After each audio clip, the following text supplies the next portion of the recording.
आज हम आपको पिंक सिटी में एक ऐसी जगह की विजिट करवाने वाले हैं जो हरियाली की चादर ओढ़े पहाड़ों के बीच में प्राकृतिक सुंदरता से भरपूर है। चारों तरफ ऊंचे ऊंचे पहाड़ों की खो में बनी हुई ये जगह ऐतिहासिक होने के साथ साथ ऐसा दर्शनीय स्थल है जहां पर कई फिल्मों की शूटिंग हो चुकी है। जैसे ही आप इस जगह पर पहुंचते हैं तो प्रकृति के बीच में सुंदर पहाड़ और झील के रूप में हिलोरे मारते पानी को देखते ही आपका मन खुशी से भर जाता है। तो आज हम राजस्थान की राजधानी जयपुर में मौजूद इस शानदार जगह की यात्रा करते हैं और इसके इतिहास से परिचित होते हैं। आइए शुरू करते हैं।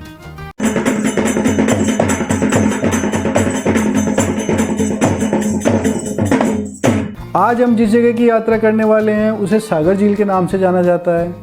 यह झील आमेर के पहाड़ों के बीच की खो में बनी हुई है। इस जगह के दर्शनीय स्थलों में कालिका माता और कालेश्वर महादेव का मंदिर, बड़ा और छोटा सागर, पौंडरिक गुरु चरण मंदिर, खाकी के बालाजी, शिव मंदिर आदि मुख्य जगह है। जब हम सागर झील की पार्किंग पर आते हैं तो हमें लेफ्ट साइड में एक मंदिर दिखाई देता है जिसे कालिका माता और कालेश्वर महादेव के मंदिर के नाम से जाना जाता है। मंदिर काफ़ी पुराना लगता है जिसमें कालिका माता की काले पत्थर की प्रतिमा विराजित है। पास में ही भोलेनाथ भी विराजमान है। जैसे ही हम सीढ़ियाँ चढ़कर पाल के ऊपर जाते हैं तो सागर झील का बड़ा सुंदर नज़ारा दिखाई देता है। झील की पाल काफ़ी बड़ी है। पाल के ऊपर रेक्टेंगुलर शेप में 2 छतरियाँ बनी हुई है। इन छतरियों में बैठ करके आप झील का बड़ा खूबसूरत नज़ारा कर सकते हैं और फोटोग्राफी कर सकते हैं। झील पानी से लबालब भरी हुई है जिसमें हवा की वजह से धीमी लहरें दिखाई देती है। कुछ दिनों पहले यह झील पूरी भरकर छलक गई थी। झील के पूरा भरकर छलक जाने को मोरी लगना कहते हैं। पिछली बार इस झील की मोरी 13 साल पहले लगी थी, यानी 13 साल पहले यह झील पूरी तरह से भरकर छलक उठी थी।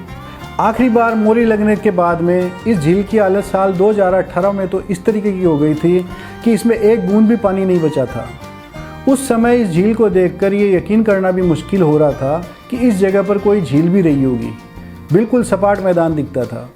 दरअसल यह झील मानसून में बारिश के पानी से ही भरती है और जब बारिश अच्छी होती है तभी यह झील पूरी तरह से भर पाती है। सागर झील 2 हिस्सों में बटी हुई है जिसमें एक हिस्सा ऊपरी यानी छोटा सागर और दूसरा हिस्सा निचला यानी बड़ा सागर कहलाता है। दोनों हिस्सों को अगर ध्यान से देखें तो एक डमरू जैसी आकृति के लगते हैं। अगर बड़े सागर को देखें तो यह रेक्टेंगुलर शेप का दिखाई देता है, यानी आयताकार आकृति का बना हुआ है। बड़े सागर के बीच में एक टापू है जिस पर काफ़ी घनी हरियाली है। जब झील का पानी सूख जाता है तब यह ढंग से नजर आता है। टापू पर एक बहुत बड़ा और ऊंचा चबूतरा बना हुआ है जिसके बीच में एक छोटा चबूतरा है जो शायद कोई समाधि है। झील सहित चबूतरे के ऊपर जाने के लिए सीढ़ियाँ बनी हुई है। बड़े सागर की पाल के लेफ्ट साइड में पहाड़ों के ऊपर छतरी तक जाने के लिए सीढ़ियाँ बनी हुई है। पहाड़ी के ऊपर जाकर देखने पर चारों तरफ का बहुत ही शानदार नज़ारा दिखाई देता है। अभी झील के पूरी तरह से भर जाने की वजह से आप इधर से आगे नहीं जा सकते क्योंकि इस रास्ते में पानी भरा हुआ है। जब झील में पानी कम होता है तब आप इधर से आगे जा सकते हो। जब पानी नहीं हो तब इधर से थोड़ा आगे जाने पर इस जगह को जयगढ़ के किले से जोड़ने वाला परकोटा बना हुआ है। परकोटे के बीच में सीढ़ियाँ बनी हुई है। पुराने समय में जयगढ़ से सागर झील तक आने का यह एक प्रमुख रास्ता था। मतलब जयगढ़ के किले से नीचे यहाँ सागर तक आने के लिए इस रास्ते का उपयोग होता था। तो राज परिवार के लोग और जो सैनिक होते थे वो ऊपर से नीचे इस रास्ते से आया जाया करते थे। पाल के राइट साइड में झील के ओवरफ्लो हो जाने के बाद में पानी निकलने के लिए रास्ता बना हुआ है। जब झील का पानी ओवरफ्लो होकर बहता है तब यह पानी किसी झरने की तरह नीचे गिरता है। पाल के बगल से थोड़ा आगे जाने पर एक बड़ा नाला बना हुआ है। बारिश के मौसम में ऊपर पहाड़ से झरने के रूप में जो पानी नीचे गिरता है वह इस नाले के द्वारा झील में आ जाता है। यहाँ से थोड़ा आगे जाने पर राइट साइड में पहाड़ के ऊपर चौड़े के हनुमान जी की तरफ जाने का रास्ता बना हुआ है। थोड़ा आगे एक छतरी बनी हुई है जो शायद किसी की समाधि है। आगे जाने पर आपको छोटे सागर की पाल नज़र आती है जिसके बीच में एक 2 मंजिल का कंस्ट्रक्शन दिखाई देता है। नीचे की मंजिल पर एक कमरा और उसके सामने एक बरामदा बना हुआ है। ऊपर की मंजिल पर एक बारादरी बनी हुई है। नीचे के कमरे के ऊपर बारादरी तक जाने के लिए पाल के दोनों तरफ सीढ़ियाँ बनी हुई है। बारादरी से छोटा और बड़ा दोनों सागर का दूर दूर तक का नज़ारा दिखाई पड़ता है। नीचे वाले कमरे को पौंडरिक गुरु चरण मंदिर बताया जाता है। इसमें आमेर के राजा सवाई जयसिंह द्वितीय के गुरु रत्नाकर पौंडरिक के चरण स्थापित हैं। पास में ही थोड़ा नीचे एक चबूतरे पर पत्थर का स्तंभ लगा हुआ है जहां शायद इनकी समाधि है। ऐसा पता चलता है कि पौंडरिक गुरु चरण मंदिर का निर्माण 1777 ईस्वी में हुआ था, लेकिन वन विभाग ने ऐसा नहीं माना और अभी हाल ही में इसने इस जगह पर अतिक्रमण बताकर कार्रवाई की थी। पौंडरिक गुरु चरण मंदिर के आगे छोटा सागर है जो अभी पूरा भरा हुआ है। बारिश जब आती है तो सबसे पहले छोटा सागर बढ़ता है, इसके ओवरफ्लो हो जाने के बाद में फिर ये पानी बड़ा सागर में जाता है और बड़ा सागर बढ़ता है। छोटा सागर के बीच में भी एक टापू है जिस तक जाने के लिए पानी के बीच में एक छोटा सा पुल बना हुआ है। टापू पर जाने के लिए थोड़ा सा ऊपर चढ़ना पड़ता है। टापू के ऊपर हनुमान जी का एक मंदिर बना हुआ है जिसे खाकी के बालाजी कहा जाता है। हनुमान मंदिर के पास ही एक शिवालय भी बना हुआ है। यहाँ से चारों तरफ देखने पर छोटा सागर की खूबसूरती दिखाई देती है, जिसमें छोटे सागर की पाल से आगे तक की सुंदरता चार चांद लगा देती है। आपको पता ही होगा कि 1727 ईस्वी में जयपुर की स्थापना से पहले कछवाहा राजाओं का मुख्य ठिकाना आमेर हुआ करता था। सागर झील का निर्माण आमेर की जनता की पानी की समस्या को खत्म करने के लिए राजा सवाई जयसिंह ने करवाया था। इस झील को सागर बांध के साथ पानी का विशाल टांका भी कहा जाता है।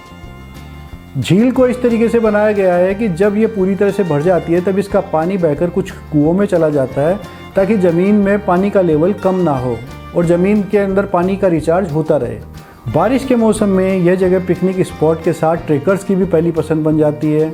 ट्रेकर लोग यहाँ से चौड़े के हनुमान जी की तरफ जाते हैं, अम्बा माता के मंदिर की तरफ जाते हैं, भूतेश्वर महादेव के मंदिर की तरफ जाते हैं। कई लोग इस झील में नहाने के लिए चले आते हैं और कई लोग झील के किनारे पर घूमते नजर आते हैं। अभी कुछ समय पहले इस झील में से एक मगरमच्छ निकलकर बाहर आ गया था, जिसे वन विभाग की टीम ने काफ़ी मशक्क़त के बाद में पकड़ा और दूसरी जगह पर छोड़ा। स्थानीय लोग बताते हैं कि झील में अभी 2 मगरमच्छ और हैं। वन विभाग ने इस झील में मगरमच्छ होने के बारे में चेतावनी के बोर्ड लगा रखे हैं। अगर आप भी कभी यहाँ जाएँ तो पूरी सावधानी बरतें, पानी में पैर ना डालें और पानी के पास नहीं जाएँ। सागर झील के पास घूमने की जगह के बारे में अगर बात करें तो आप पन्ना मीणा कुंड, जगत शिरोमणि मंदिर, अंबिकेश्वर महादेव मंदिर, आमेर का किला आदि जगह देख सकते हैं। सागर झील आमेर के महल के पीछे पहाड़ों की खो में बनी हुई है। यह झील छिपी हुई है और केवल जयगढ़ के किले से ही नजर आती है। आमेर महल और इस झील के बीच में एक पहाड़ी है जिससे एक रास्ता जयगढ़ की ओर और दूसरा रास्ता आमेर महल की तरफ जाता है। इस पहाड़ी से पूरा आमेर कस्बा दिखाई देता है। जयपुर रेलवे स्टेशन से सागर झील की दूरी लगभग 14 किलोमीटर है। सागर झील तक आप कार या बाइक से जा सकते हैं।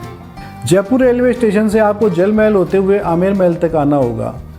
अगर आप कार से आ रहे हैं तो आपको आमेर महल से आगे पहले चौराहे से थोड़ा आगे तिराहे से लेफ्ट लेकर अनोखी म्यूजियम के पास खेड़ी गेट को पार करके आगे जाना है। थोड़ा आगे जाने पर राइट साइड में आपको कुछ छतरियाँ दिखाई देती है। आगे लेफ्ट साइड के रास्ते पर थोड़ी चढ़ाई चढ़नी होती है। यह रास्ता जाकर के सागर लेक की पार्किंग पर ख़त्म हो जाता है।